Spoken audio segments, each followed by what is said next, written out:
예수 믿는다고 늘 기쁘고 늘 즐겁고 늘 행복하면 참 좋겠지만 우리 일상의 삶은 그렇지 않습니다. 늘 희노애락이 우리 삶에 다가옵니다.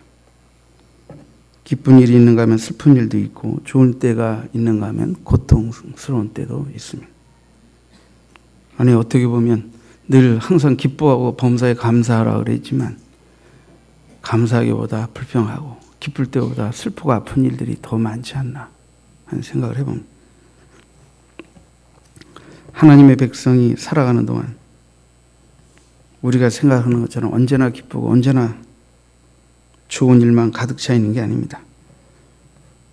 이 복잡 미묘한 세상을 살아가다 보면 때로는 괴롭고 때로는 슬프고 때로는 어렵고 때로는 고통스러운, 그래서 어떨 때는 즐겁고 행복하고 감사한 때보다 너무 어둡고 힘든 때가 너무 많아서 우리가 지치고 삶의 자괴감을 가지고 살 수밖에 없을 때가 훨씬 더 많은 것이 우리 삶의 현실입니다. 하지만 이럴 때 하나님은 하나님의 백성들에게 만군의 주시며 만물의 주관자이시며, 그래서 그 하나님께 나아가 자신의 처지와 형편을 아뢰고 그렇게 하면 하나님은 그런 자들에게 위로와 도움을 베푸신다는 것을 확신시켜 주시고, 그래서 하나님의 백성들에게 약속하신 회복된 삶, 축복된 삶을 향해 나아갈 수 있는 그런 도전할 수 있는 그런 용기를 불어넣어 주십니다. 여러분, 하나님은 무력감으로 허탈해 있는 주의 백성들에게 말씀을 통해 위로해 주시길 원하십니다. 지혜롭게 생각하고 지혜롭게 살아갈 수 있는 길을 보여주시기를 원하십니다.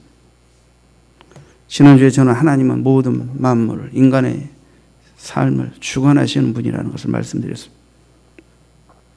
잠언 16장 마지막 절은 지혜비는 사람이 뽑으나 모든 일을 작정하기는 여호와께 있느니라. 다시 한번 하나님의 주관자 되심을 말하면서 17장으로 넘어갑니다. 17장에 많은 이런저런 말씀이 있지만 오늘은 특별히 가정에 관한 말씀 세 구절을 가지고 여러분들과 말씀을 나누길 원합니다. 사회, 국가의 최소 단위는 가정입니다. 교회도 영적 구속 공동체이지만 하나님이 구속하신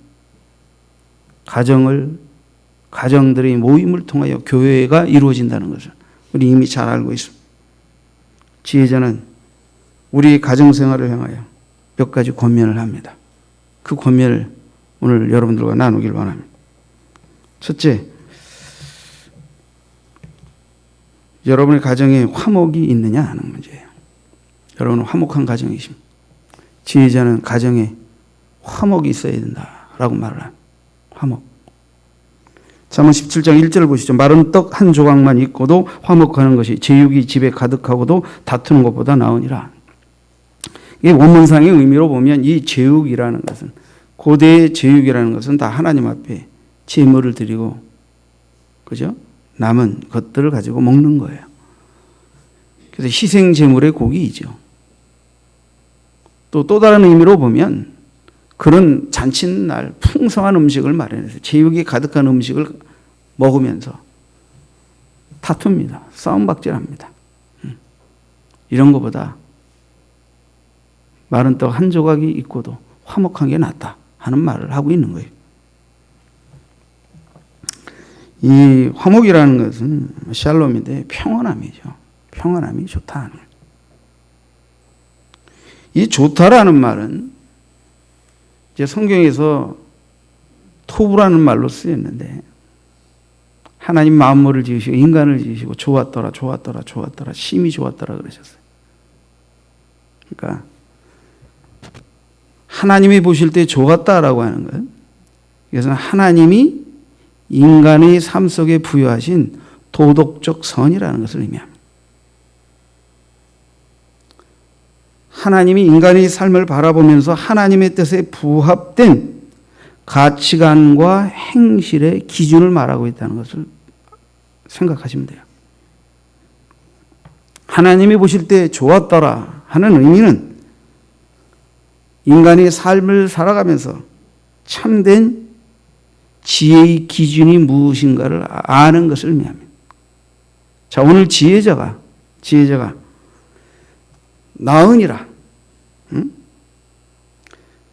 말은 떡 한 조각만 있고도 화목한 게 육선이 집에 가득하고 다투는 것보다 나으니라라고 말할 때, 이 나으니라고 말할 때 이것은 하나님이 우리 가정에 물질적인 풍성함이 있음에도 불구하고 싸우고 다투고 지지고 볶고 사는 것보다는 좀 가난하고 어렵더라도 화목하게 사는 것이 훨씬 더 낫다.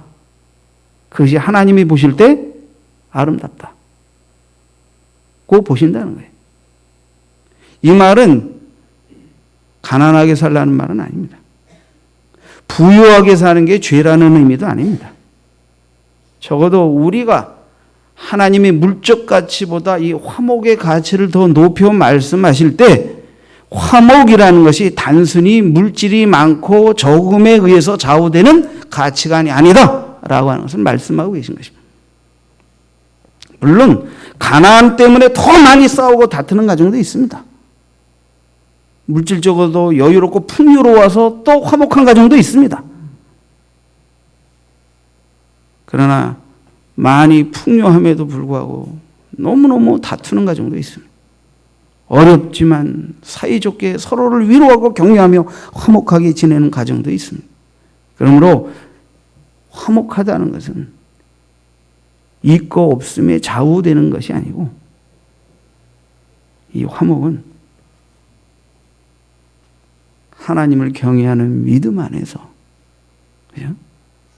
가족은 구성원들이 하나님이 다스림과 축복 속에서 자족하고 범사에 감사하며 누리는 복이 화목이라는 것을 성경이 가르치려고 하는 것입니다.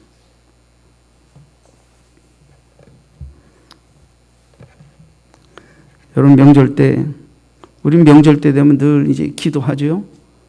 가족이 화목할 수 있도록. 또 가족 구성원들 가운데 삶을 살다 보면 이런저런 어려운 일이 있다 보면 마음이 폭복해서 또 가족 식구들 모처럼 모였는데 한 잔 먹고 술주정하고 투정 부리게 되면 가정이 난장판이 되잖아요. 그래서 오래간만에 서로 보고 싶다고 모였다가 헤어질 때 서로 다시 안 봐! 야! 막 하면서 온갖 다툼으로 헤어지게 되는 이런 것들이 우리 가정 안에 너무 많이 있어요. 그래서 우리 그리스도인들은 가족이 잔칫날, 명절날 모일 때 서로 화목을 위해서 섬기고 또 삶의 여러 가지 어려움으로 인한 마음이 많이 닫혀있는 가족들이 거친 말을 하고 투정을 부릴 때 그걸 여유로운 마음으로 위로하고 치료하는 말을 하고 격려하는 말을 하고 보듬어서 가정의 화목을 창조하는 그런 화목의 도구로서 사신으로서 귀한 사명을 잘 감당하며 명절을 지키자. 그렇게 늘 우리가 기도하고 그렇게 명절 가족들이 모임을 가질 때마다 기도하곤 했습니다. 여러분, 한 가정이 가난 때문에 화목하고 싶어도 화목하지 못하는 경우도 있어요. 실제로 우리의 불화에 상당히 많은 요인들, 아니 상당히 많은 정도가 아니라 가장 큰 불화의 요인이 물질적인 문제입니다.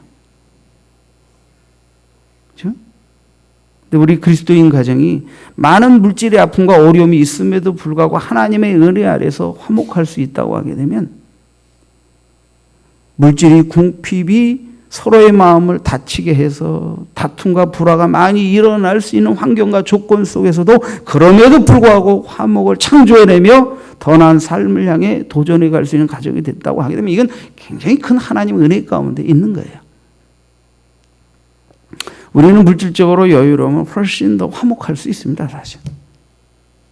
하나님이 더 풍성하고 더 여유롭게 살 수 있는 은혜를 주셨음에도 불구하고 물질주의에 빠져서 가족 간에 서로 각박하게 대하고 서로 싸우고 서로 이기적이 되고 이렇게 해서 하나님이 주신 풍성한 은혜를 화목의 도구로 쓰지는 못할 망정 오히려 그것 때문에 오히려 더 많은 다툼과 불화가 일어난다고 하게 되면 이것도 불행이 아닐 수 없어요. 오늘날 우리는 우리 주변에서 잘 보게 되지요. 부모님이 대략 좀 꽤 있는 재산을 자식에게 물려주게 되면 거반다 자식들은 다 남남이 된다고 보시면 됩니다. 여러분들 주변에서 다 겪죠? 혹시 여러분의 삶에도 그런 문제가 있을 수 있어요. 부모님이 좀 보통 가정보다 많은 재산을 갖고 있게 되면 대부분 다 자식들 거의 갈갈이 찢어집니다. 그래서 부모님 돌아가시고 나면 서로 얼굴도 안 봐요. 그럴 정도로 다치게 돼요, 서로. 뭐가 그렇게 만듭니까? 돈 때문입니다. 돈 때문에 다쳐. 여러분, 돈은 결코 우리를 화목하게 만들어줄 수 없습니다. 돈으로 인하여 무엇을 하겠다고 하는 것 가지고는 절대 우리의 가정을 궁극적인 화목의 가정으로 만들어갈 수 없어요. 인간의 삶의 불안은 어떻게 해결해야 됩니까? 그 다툼은 어디서부터 오게 된 것입니까? 창세기를 잘 묵상해 보세요. 아담과 하와가 하나님께 불순종하고 죄를 짓고 그리고 나서 부부싸움이 시작이 되고 자식들이 싸우고 그죠? 각박한 삶이 펼쳐지면서 남자들이 스트레스를 받고 아내들이 바가지를 밟고 질병이 찾아오고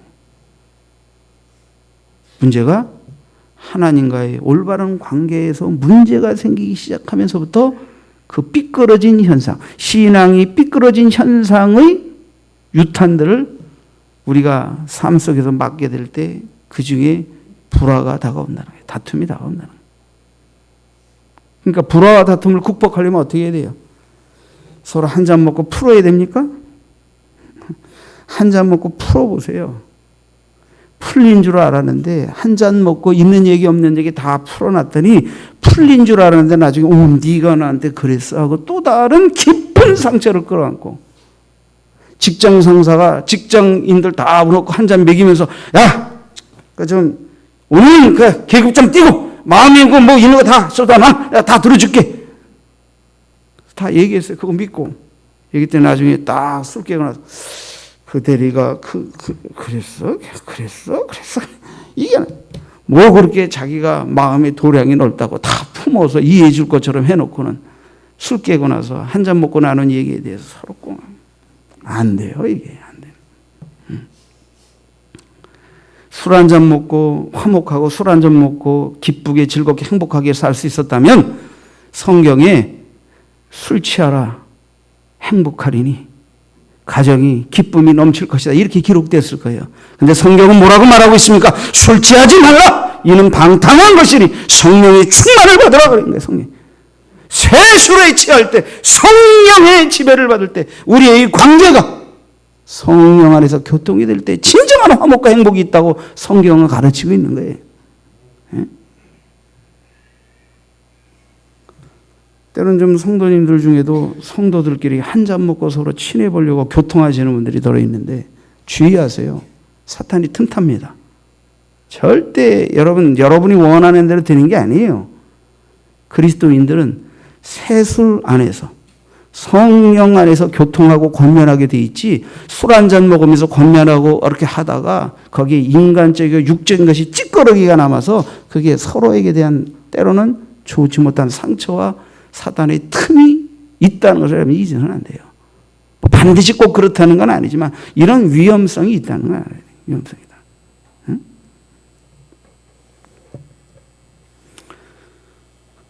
제가 어떻게 이 그림을 하나 그렸으면 참 좋았었을 텐데. 자, 삼각형은 다 아시죠? 가정의 화목을 위해서 삼각형을 놓고 여러분에게 예를 들어 설명을 드릴게요.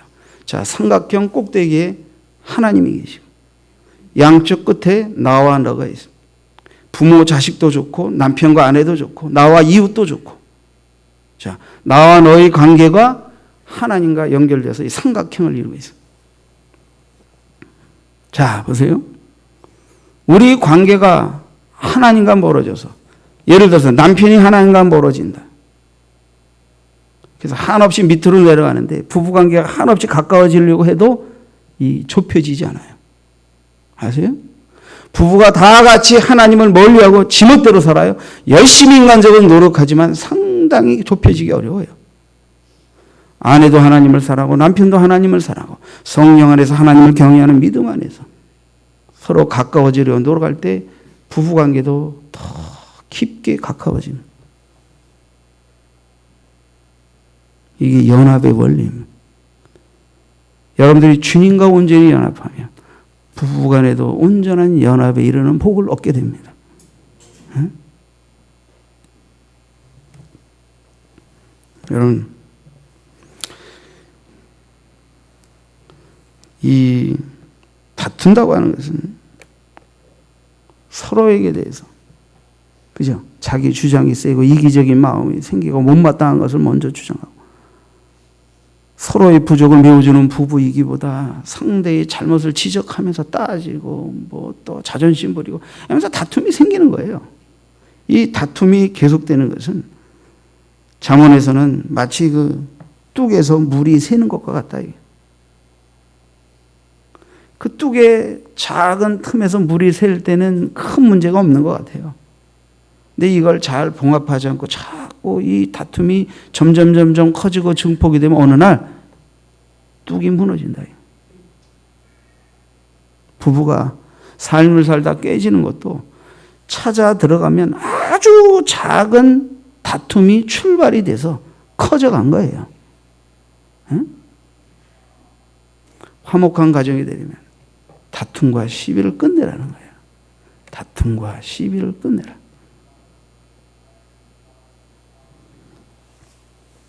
여러분, 삼각형을 잊지 마세요.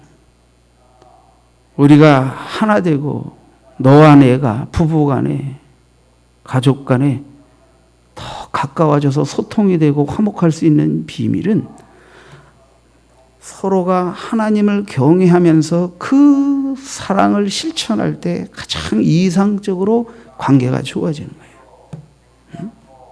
인간이 하나님을 떠나서 물질이 주는 풍요와 번영으로 행복할 것이라고 생각하면 안 돼요. 여러분들에게 영화 하나 소개하죠. 뭐 기독교적인 영화는 아닙니다. 그냥 일반 영화예요. 이미 보셨을 수도 있어요. 행복이라는. 보셨습니까?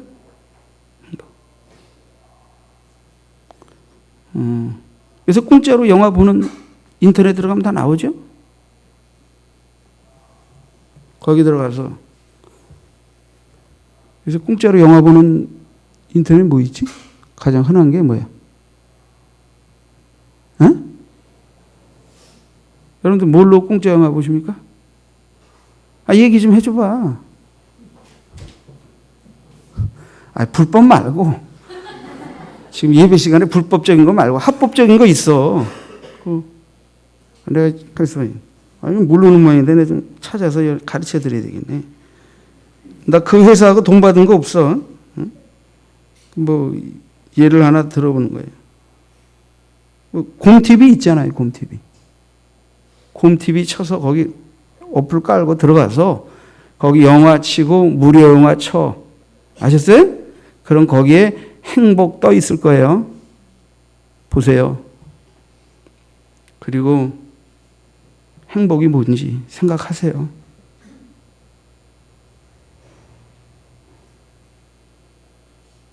오늘 오후에 상영할까?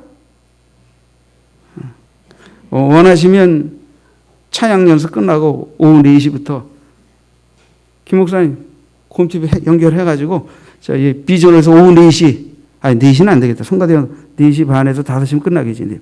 그리고 저녁 먹기까지 영화 행복 상영할게요. 와서 보세요. 보고 은혜 좀 받으세요. 은혜는 진리로만 받는 게 아니라 세상의 일반 계시 속에서도 은혜가 있는 겁니다. 성령의 사람. 그러니까 좀 행복이 뭔지 생각하고 부부의 진정한 사랑이 뭔지 좀 애틋하게 생각하고. 나 그 영화하고 아무 관계 없습니다. 이 곰TV하고도 아무 관계가 없고.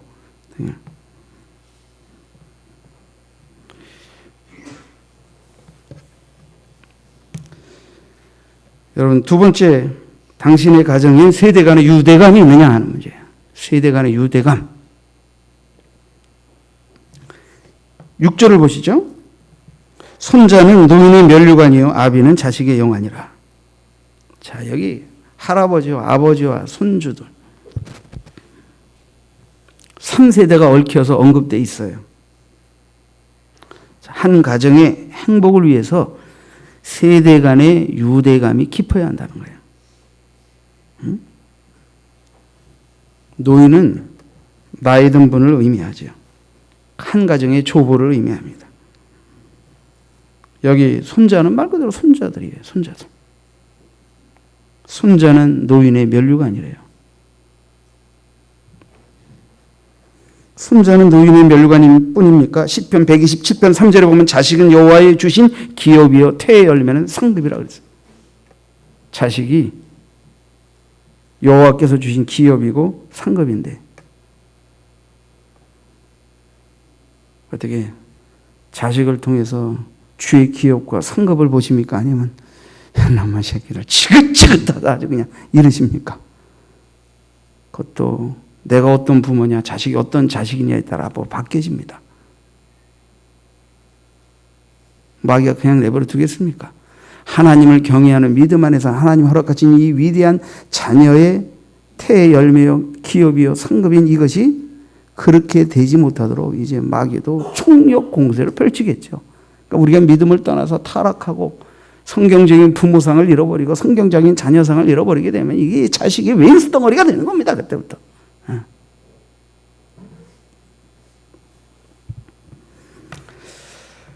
보세요. 아비는 자식의 영안이라 그랬어요. 영화라는 말은 영광, 아름다움 그런 것이라는 거예요. 아버지가 자식의 영화, 영광, 아름다움. 자식이 어느 나이까지는 성장하는 동안에 그에게 있어서 가장 위대한 사람은 아버지입니다. 물론 이제 어느 정도 나이가 들고 크면 다 그것이 껍데기가 벗겨지겠지만 어느 나이까지는 적어도 아버지라는 존재가 최고예요. 최대예요. 아시죠? 그러니까 그때 그냥 단지 그에게 아버지라는 존재만으로도 그 아이에게는 그죠? 최고 최대의 존재였던 아버지. 그때 인격적이고 좋은 아버지 되세요. 왜냐하면 걔들도 지각이 발달하고 어느 정도 나이가 먹어서 크면 내가 존경하고 최고로 그 무거운 존재를 느꼈던 아버지가 더 이상 그런 존재가 아니라는 걸 느끼게 되면 그때부터 삶이 뭔가 문제가 생기기 시작하는 거예요. 이 말은 꼭 그 아버지가 남들보다 돈 잘 벌고 남들보다 높은 지위에 있고 이게 아닙니다. 아버지의 아버지다. 그게 돈으로 오는 게 아니에요. 지위로 오는 게 아니에요. 다 설명은 할 수는 없지만 그 자녀에게 아버지의 아버지다움을 인하여 그 아이는 어려서부터 가졌던 아버지에 대한 존경심과 자랑스러운 마음을 끝까지 가져갈 수 있게 해 하는 아버지 역할. 이게 자녀를 잘 기르는 거예요.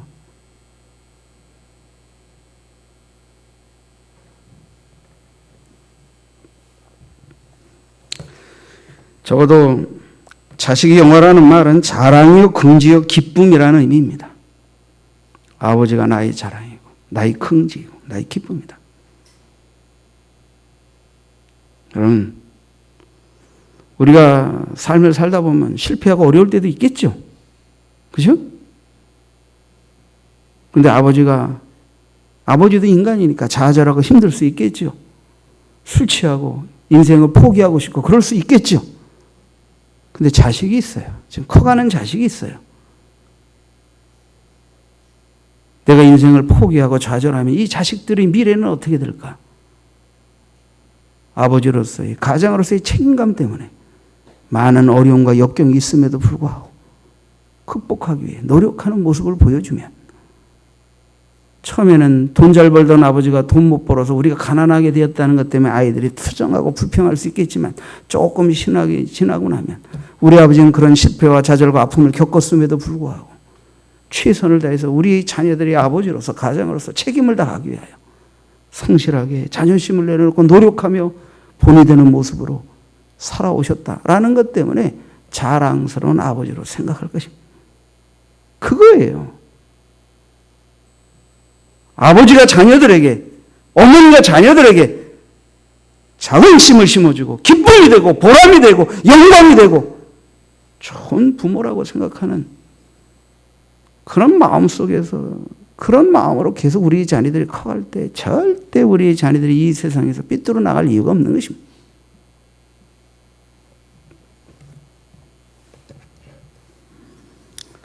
여러분, 이제 본문은 부모가 자식에게 그래야 된다라고 표현되어 있지만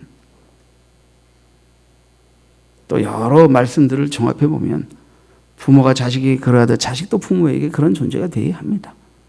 가족 구성원들은 서로에게 기쁨이 되고 자랑이 되고 자긍심이 될 수 있는 존재가 되어야 돼요. 성경에 보면 훌륭한 아비는 자식에게 큰 기쁨이 되고 영광이 되고 후광이 되지만 아비 어떤 사악한 죄는 자녀들이 3, 4대의 삶까지 하나님의 저주가 되는 것을 보게 돼요. 그렇죠?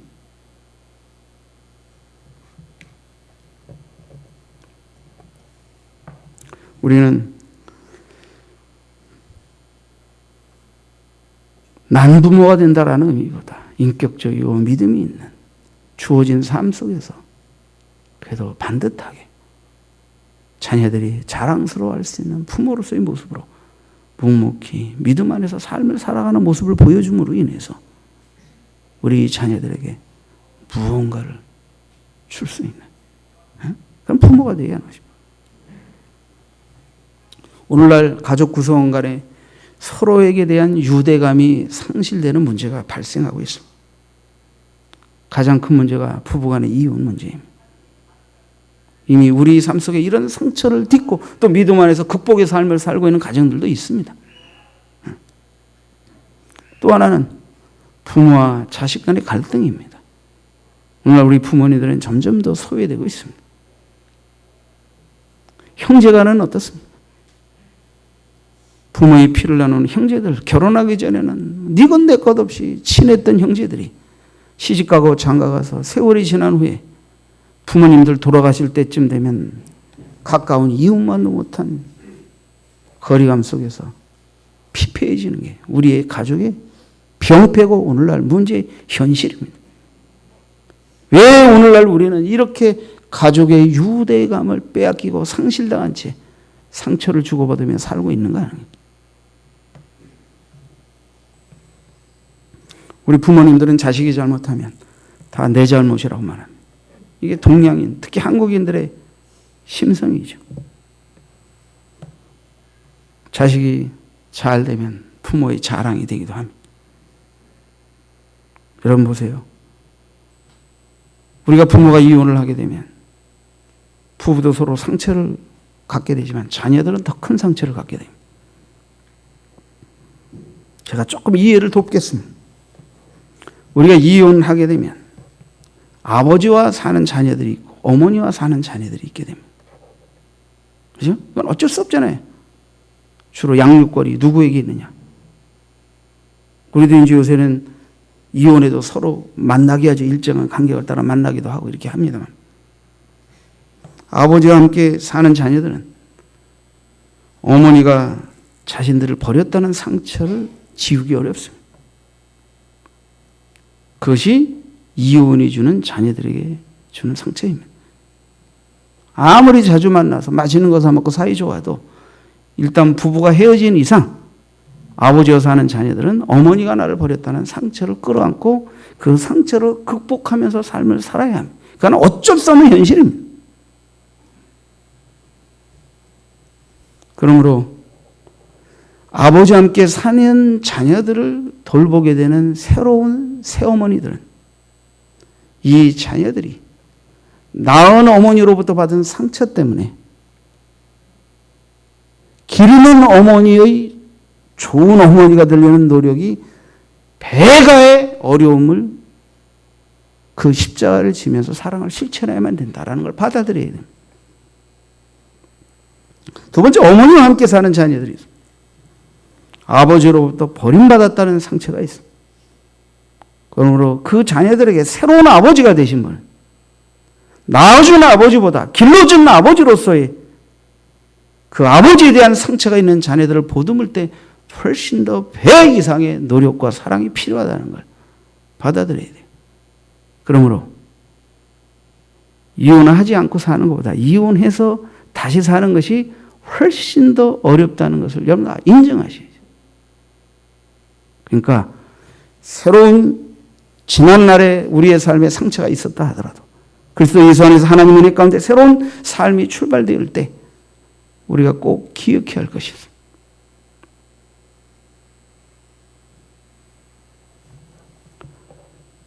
우리가 헤어짐이 너 때문이었다라는 상처, 이거 가지고 재혼 생활을 하시면 안 됩니다. 이혼은 어쩔 수 없이 우리의 삶 속에 있었던 상처였다면 그것을 극복하는 삶을 위해서는 내가 성공적인 가정생활을 이루지 못한 데 있어서 내 문제는 뭐였나를 생각하며 재혼의 삶 속에서는 그것이 다시 재발되지 않도록 해야 합니다. 여자도 마찬가지예요. 그러니까 너 때문에 이런 것 때문에 우리가 헤어진 거야 라고 하면서 서로 헤어진 상대를 치면서 결합하는 것으로 동력을 삼아 재혼 가정이 성공적인 가정이 될 수는 없습니다. 조금 더 지난날의 한 번의 실패와 잘못을 재반복하지 않기 위해서 나를 들여다보고 새로운 출발에서는 좀 더 나를 쳐내고 깎아내고 더 노력해서 그리고 상처받은 자녀들을 생각해서 좋은 엄마, 좋은 아빠, 좋은 양모, 좋은 양부가 되는 노력도 해야 한다는 거예요.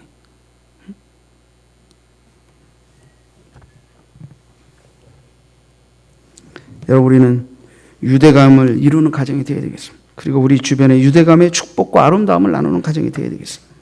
잠언 31장 맨 끝절에 보게 되면 28절 이하에 현숙한 여인에 대해 언급하면서 그 자식들은 일어나 감사하며 그의 남편은 칭찬하기를 덕행 있는 여자가 많으나 그대는 모든 여자보다 뛰어나다 하느니라.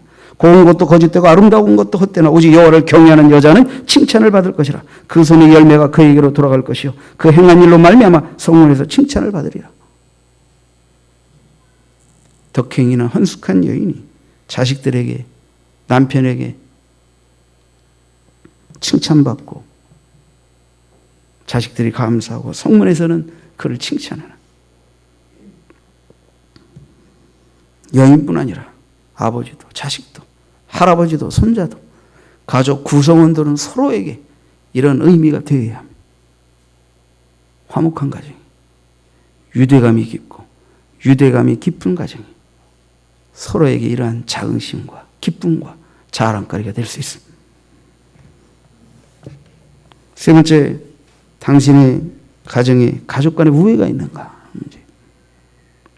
지혜자는 우리 가정 안에 우애가 있어야 된다는 것을 가르칩니다. 17절에 보세요. 친구는 사랑이 끊어지지 아니하고 형제는 위급한 때를 위하여 나느니라. 여기 친구애와 형제의 중요성을 가르치고 있는데 이 본조를 원문상의 문법적으로 보면 두 가지 해석의 가능성이 발생합니다.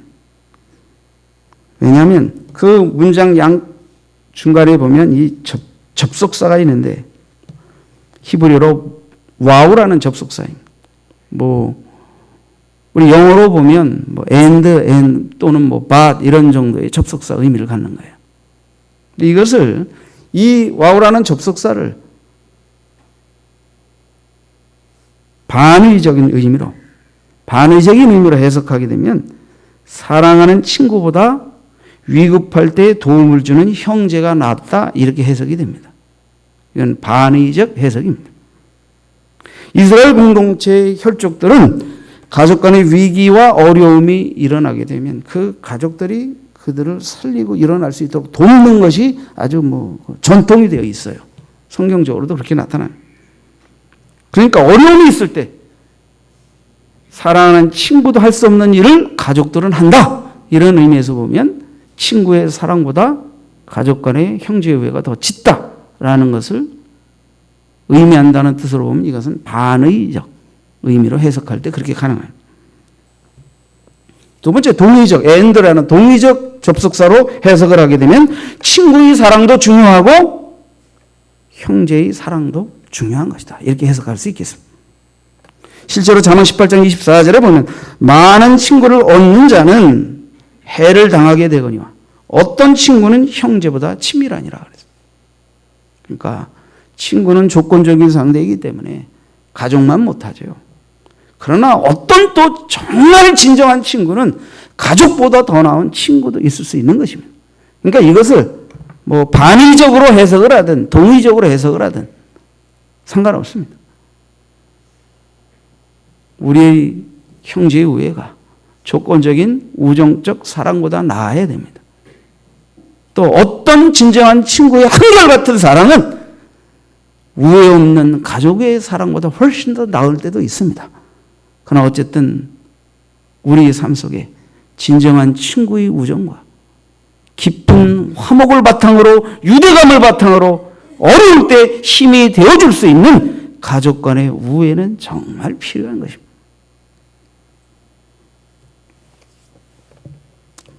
말씀을 맺겠습니다.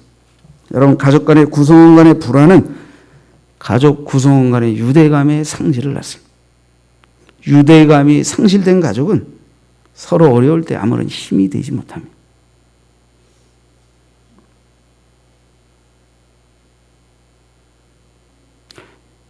뭐 우리가 삶을 살아보면서 뭐 IMF도 겪고 경제 환란도 많이 겪었기 때문에 여러분 정말 어려울 때 누가 여러분에게 위로를 주었고 여러분의 가족 중에 누가 여러분에게 힘이 되어 주었습니까? 이제 우리는 그리스도인이니까 우리는 그리스도 안에서 한결같은 좋은 사랑의 이웃이 되어야 합니다. 고통받는 이웃에게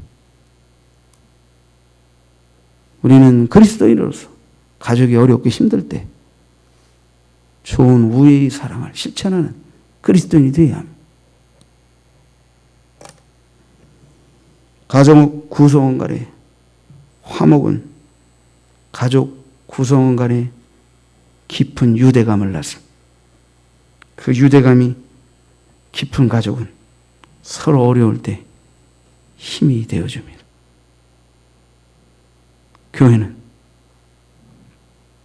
부모의 피를 나눈 가족 공동체가 아니라 예수 그리스도의 보혈로 맺어진 영적 가족 공동체입니다.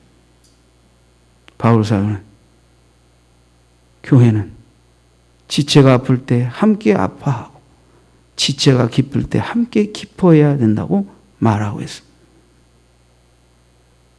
우리는 성도 간에도 화목해야 합니다.